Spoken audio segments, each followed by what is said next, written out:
검찰이 드디어 조국에 대해서 구속영장을 검토하고 있습니다.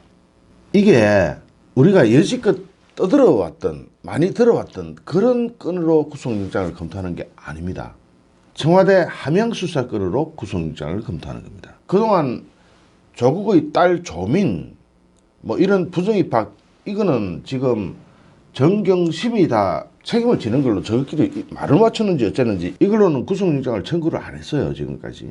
그러다가 청와대 함양수사 여기에 대해서 후보 매수 이 부분 나오니까 영장을 청구하는 겁니다. 아마 빠르면 2, 3일 내로 청구가 될 것 같습니다. 검찰에서는 이미 가닥을 잡았고 언론에 그 사실을 흘렸습니다. 그런데 이 사건에 대해서 청와대 함양수사 건도 큰데 이게 국민이 완전히 전환됐어요. 완전히 뒤집어졌습니다. 후보 매수 건이 나오면서 이제부터 줄줄이로 영장이 청구되고 처벌이 이어질 것 같습니다. 제가 어제 올렸던 영상인데 이거 보셨죠? 만약 안 보셨으면 한번 더 보십시오. 여기에 등장하는 인물이 달라졌습니다. 함양수사 때와는 완전히 다른 거죠. 후보 매수 쪽으로 간 겁니다. 문재인, 임종석, 조국, 한병도, 추미애, 강길부 이게 다 걸려버렸습니다. 싹 다 걸려버렸고 1차로 조국에 대해서 영장이 들어가는 겁니다. 조국에 대한 영장 청구가 임박했다. 이 기사가 각 언론에서 지금 서서히 나오고 있습니다. 조국은 유재수 전 부산부시장에 대한 청와대 감찰을 중단시킨 최종 책임자라는 겁니다. 결정자. 그러니까 여기서 조국이 정무적 판단을 했다. 이게 아닙니다. 정무적 판단이라도 이 판단을 내린 사람이 처벌을 받아야 되기 때문에 조국은 영장을 피할 수가 없고, 조국이 영장을 피하고자 한다면 자기보다 윗선, 그러니까 임종석이 되든 문재인이 되든 누구를 하나 물고 들어가야 되는데 조국이 자기 선에서 끄는 겁니다. 정무적 판단의 최종 책임자는 나다 이렇게 나오니까 그러면 법적 책임의 최종 책임자도 조국이다 이렇게 해가지고 영장이 청구되는 겁니다. 유재수 전 부산부시장에 대한 청와대 감찰을 중단시킨 최종 책임자이며 이건 민정수석이 할 수 있는 일이라 하고 조국이 혐의를 부인했는데 검찰의 판단은 좀 다른 것으로 보입니다. 조국은 어제 18일 유재수 감찰 무마 의혹에 대한 두 번째 검찰 조사에서 지금까지 묵비권을 행사해오는 걸 깨고 입을 열었거든요. 입을 열어가지고 혐의를 부인했습니다. 이게 조국의 자뻑일 수가 있습니다. 입을 열어서 부인해주면 바로 영장이 청구됩니다. 내가 최종 책임자로서 결정을 했지만 그것은 정무적 판단이다 이렇게 나오니까 내가 최종 책임자로서 결정을 했지만 여기에 고리를 걸어버리면 이게 구속영장이 나옵니다. 조국은 감찰 중단은 민정수석이 정당하게 할 수 있는 일이라는 취지로 진술을 한 것으로 보입니다. 민정수석이 정당하게 할 수 있는 일이 아닙니다. 법적으로 아닙니다. 법에 뭐라고 나오느냐 하면은 그런 비위사실을 발견하면 수사기관에 의뢰해야 한다라고 법에 딱 명시가 되어 있습니다. 법에 명시가 되어 있는 것을 민정수석이 정당하게 할 수 있는 일이다라고 한다고 해서 빠져나가질 수 있는 게 아닙니다. 법적 사항은 법적 사항입니다. 여기에서 직권남용에 걸리는 겁니다. 하지만 검찰은 직권남용 등의 혐의를 적용해서 직권남용 말고도 또 있습니다. 조만간 사전 구속영장을 청구할 방침이다. 이렇게 알려지고 있습니다. 청와대 특감반 감찰 과정에서 유재수의 비위가 충분히 확인되었는데도 감찰 중지해라 하고 중단을 시켜버렸잖아요. 중단시키고 사표를 받는 선에서 끝내도록 한 것은 정무수석으로서의 재량권을 넘어선다는 것이 검찰의 판단입니다. 검찰은 당연히 조국이 언급한 정무적인 최종 책임이 아니라 법적 책임을 져야 한다고 보고 있는 겁니다. 검찰은 또 감찰 중단 과정에서 감찰 무마 청탁이 있었다고 보고 청탁금지법 위반 적용도 검토 중인 것으로 전해지고 있습니다. 누가 청탁했는지 알지요? 백원으로고 나오는데 백원은 아래 사람입니다. 그러니까 백원보다 훨씬 윗선, 조국보다 윗선 딱 둘밖에 없습니다. 법제상으로 둘밖에 없습니다. 임종석 비서실장 그리고 그 위에 문재인 그밖에 없어요. 그러면 청탁금지법을 적용한다. 이 말은 더 무슨 이야기겠다겠죠. 누구 청탁을 받았느냐. 청탁금지법은 어떻게 되냐면은 징계 등 각종 처분에 관한 법령을 위반해서 감경 또는 면제하도록 하는 행위를 부정청탁으로 분류하고 있습니다. 강경해 주거나 면제해 주거나. 그럼 무마해 준 거는 면제해 준 거죠. 그렇게 해서 청탁금지법에 걸립니다. 검찰은 조국의 신병을 먼저 확보한 뒤에 이건 뭡니까? 구속영장을 먼저 집행한 후에 백은우 전 민정비서관 등 당시 민정라인 관계자들의 공범 여부도 확정할 방침입니다. 다 잡아넣겠다는 거죠. 여기에서 하나가 더 덮어지죠. 더 추가됩니다. 임동호 전 최고위원이 조선일보, 경향신문, 한겨레 와라랑 전화통화를 하고 인터뷰를 해버리면서 모든 걸 다 밝혀버렸습니다.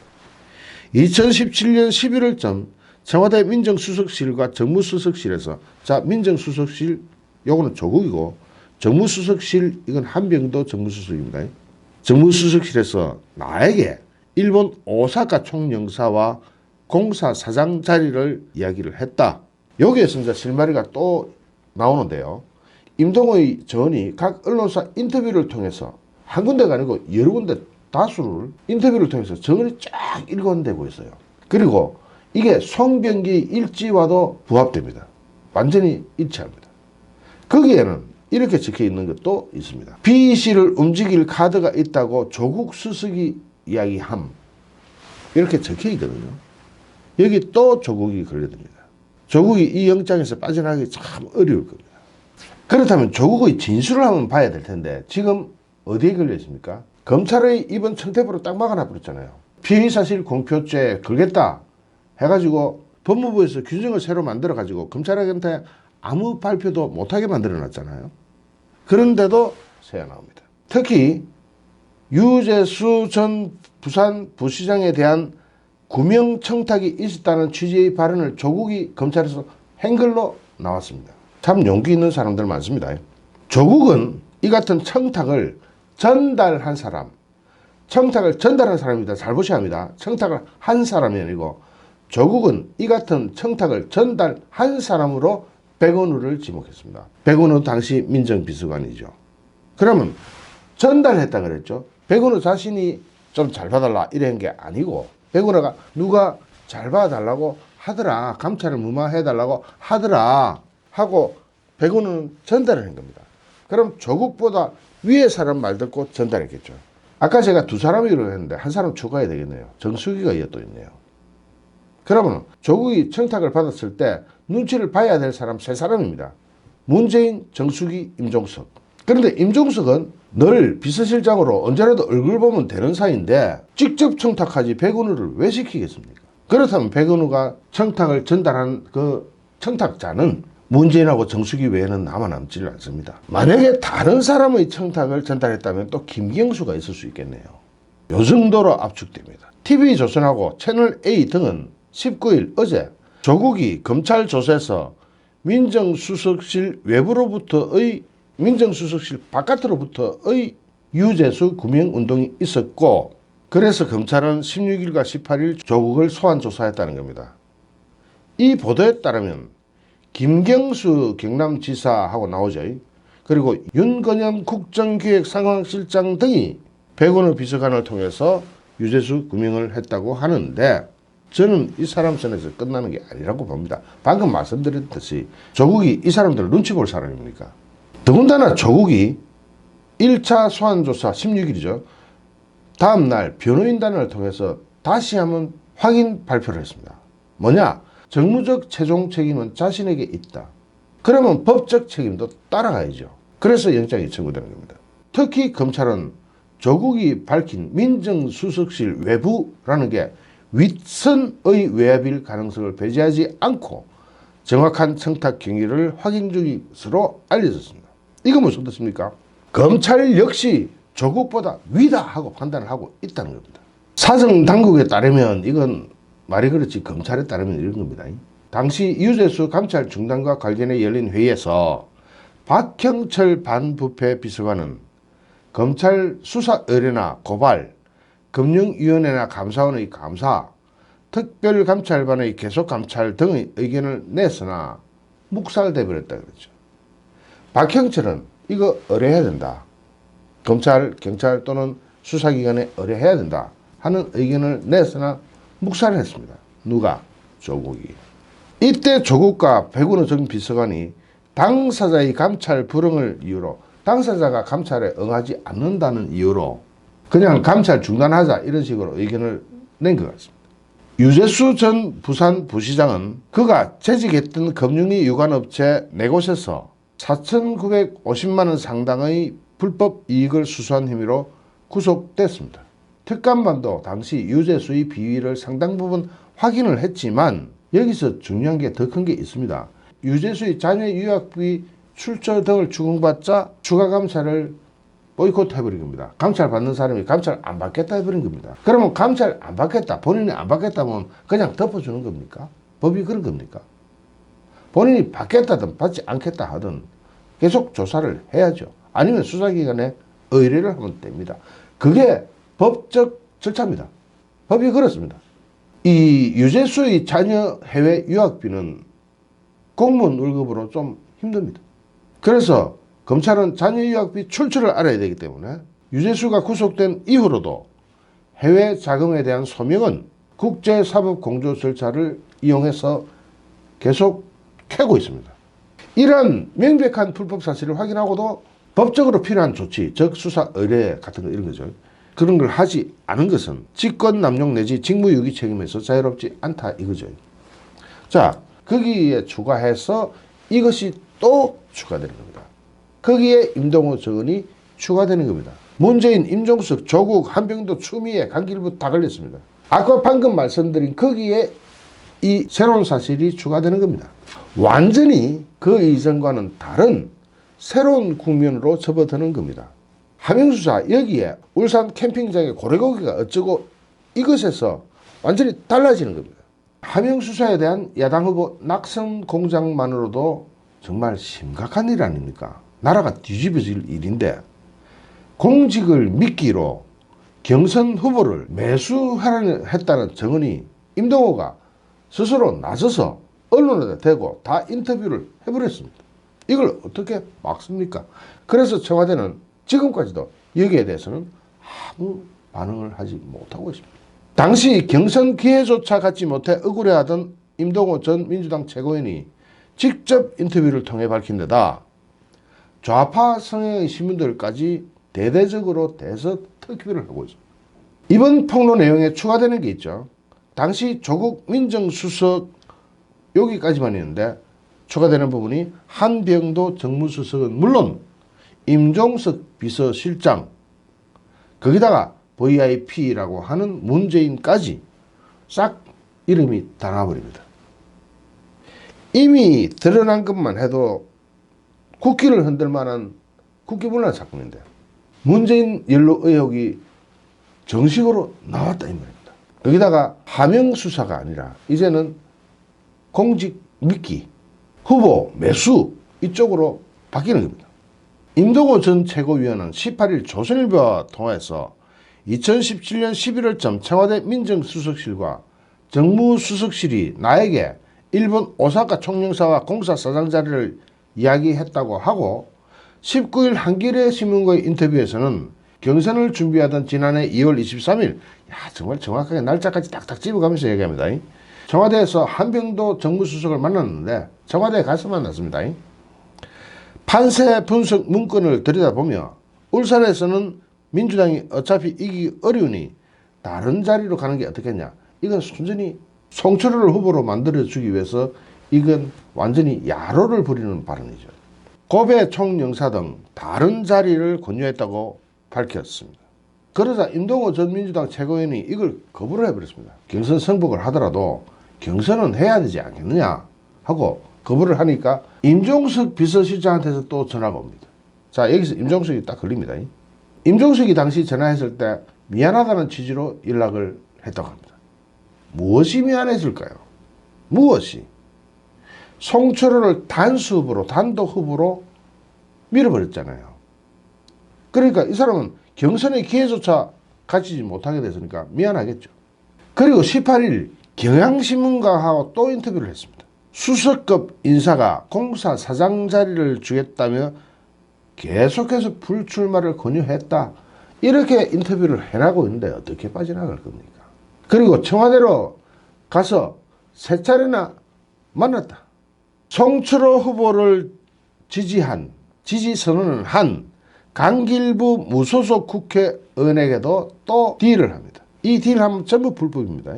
지역구인 울주군의 공공병원 설립을 대가로 지지 선언을 해달라. 지지 선언의 대가죠. 그렇게 한 의혹도 자세히 보도됐습니다. 그러자 전 언론이 다 이게 뭐냐, 이건 완전히 국민이 뒤집어지는 거고, 지금까지 하명수사는 이제 없어도 되는, 이게 너무나 큰 후보 매수 공작이다, 이거는 큰일 났다, 이건 정권이 뒤집어진다 하고 전 언론이 대서특필하고 나서자 임동호 전 최고위원이 이거 뜨끔하거든요. 무섭거든요. 겁나거든요.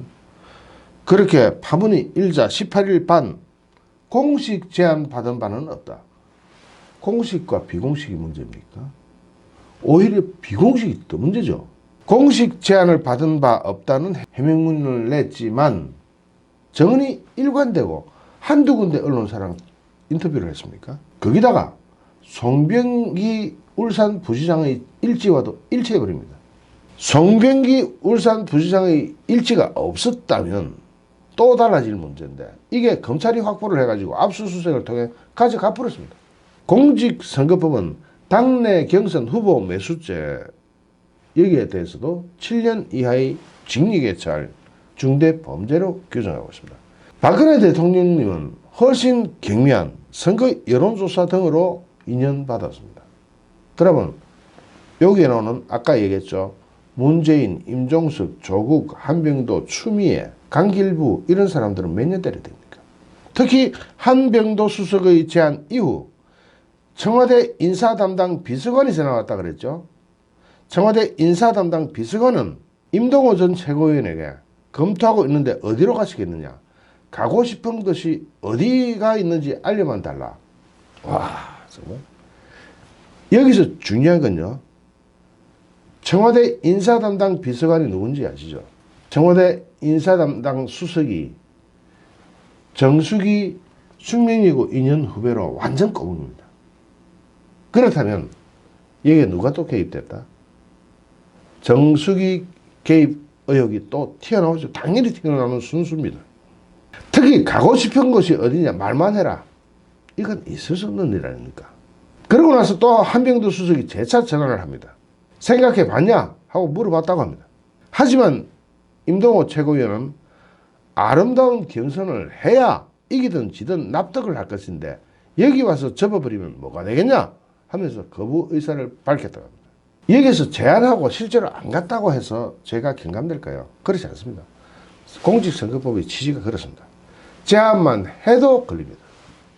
제안만 해도 바로 범죄가 성립되는 게 공직선거법입니다. 공직선거법 무섭습니다. 말도 함부로 하면 안 되는 게 공직선거법입니다. 특히 이런 청와대라는 거대한 권력이 후보 매수에 나섰다. 이건 바로 법적 처벌이 따라갑니다. 공직선거법 57조 5항에 이런 게 나옵니다. 당내 경선에 있어서 후보자가 되게 하거나 또는 사퇴하게 할 목적으로 되게 하든 되지 않게 하든 목적이 어디에 있든 간에 후보자에게 이익 제공을 할 수 없게 되어 있다. 이익 제공에는 약속하는 것도 포함됩니다. 회유하는 것도 포함됩니다. 어떻게 빠져나갈 겁니까? 구체적으로 이름이 다 드러나고 있지 않습니까? 문재인, 임종석, 조국, 한병도, 추미애, 강길부 다 걸립니다. 추미애는 어디에 걸리느냐?